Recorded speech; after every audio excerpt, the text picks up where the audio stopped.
I was offered. How much? 10 million. They paid a deposit of 7 million to people and 3 million after the voting. Ukawacha 10 million. Niliwacha hiyo 10 million. Okay, ile 7. Sio 10 ni 7 plus 3. No, si 7 ni depo. Yeah, hiyo sasa ilikuwa uchukue depo na wende. And me, I say this thing, one thing I said is that an innocent man, even the devil, give him his due. The Katiba is very clear that the procedure for impeaching the president shall apply to the deputy president with the necessary amendments. And I said, we, even the National Assembly, did not get out the necessary amendments for impeaching this man. Can we go back and get the law right? Again, we're going back to the law. Why is it necessary amendments? A vice president does not enjoy immunity from prosecution, from a criminal investigation, from all those things, or civil litigation, that's available to the president under Article 143 of the Constitution. He's just an ordinary guy. So, a lot of the things that were being thrown at Rigiji were matters of law enforcement that needed to be taken to the OCS. Okay? And we need to have a clear procedure of how are we going to do to handle the impeachment of a deputy president. So by mere fact that we are using the procedure of impeaching the president and disobeying the requirement that we amend it, I said I will not condemn a man unheard. So you voted? The president enjoys very high immunity. Therefore, it is expected that if he abuses that, he should be taken to the gallows immediately. He should be subjected to mob justice or something like that, but not the vice president. So on principle, and I spoke, but you remember when I was speaking, people were speaking for 5 minutes, the speaker cut me off at the second minute. But I don't pass my message that we are violating the Constitution, and I cannot live to violate the Constitution. And that's why on all the 11 impeachments of Rigiji, I voted no on each one of them. I did not abstain. I did not absentee myself. By the mere fact that you wanted him to also have the right to so answer. I voted no. I cannot condemn an innocent man, however much I don't agree with him.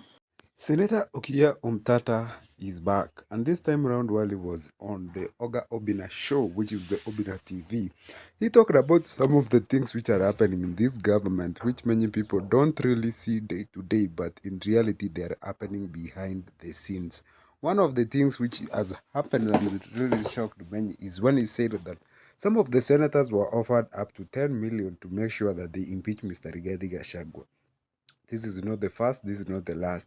There was an MP who came out to say that indeed they were receiving calls from a very powerful person in the government who was begging them to help him take Mr. Gachagua'S home.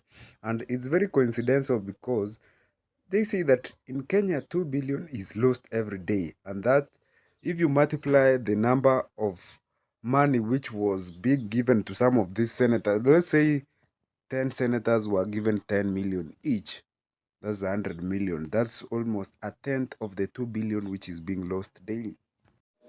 When a political leader, a national leader tells people, I will put aside 150 billion for market women, I'll put aside 50 billion for boda boda, I'll put aside 100 billion for this.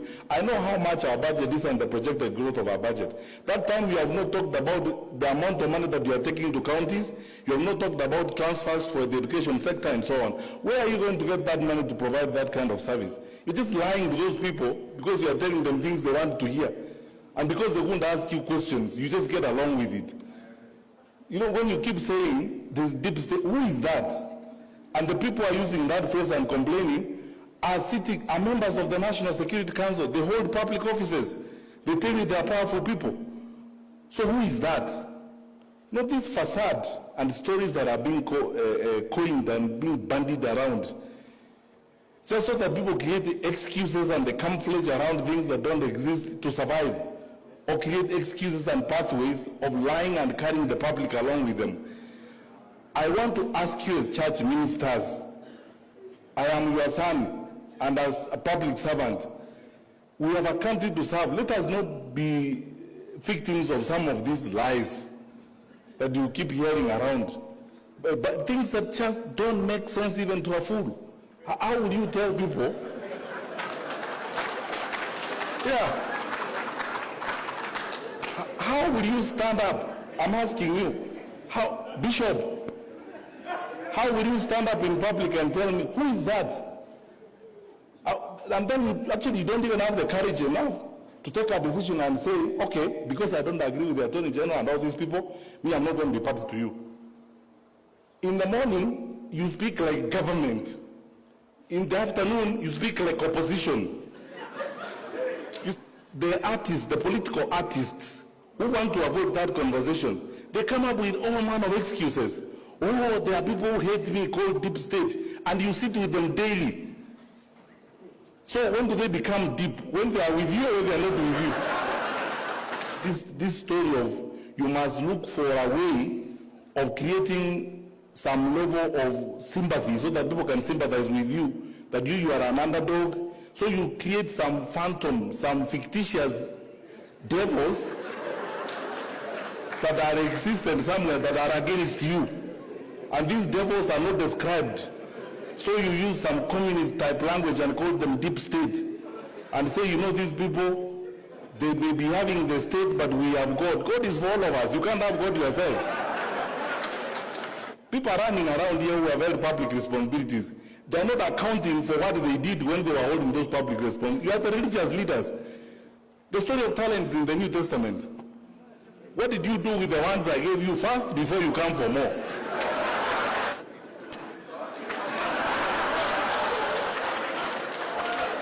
What about these jokes?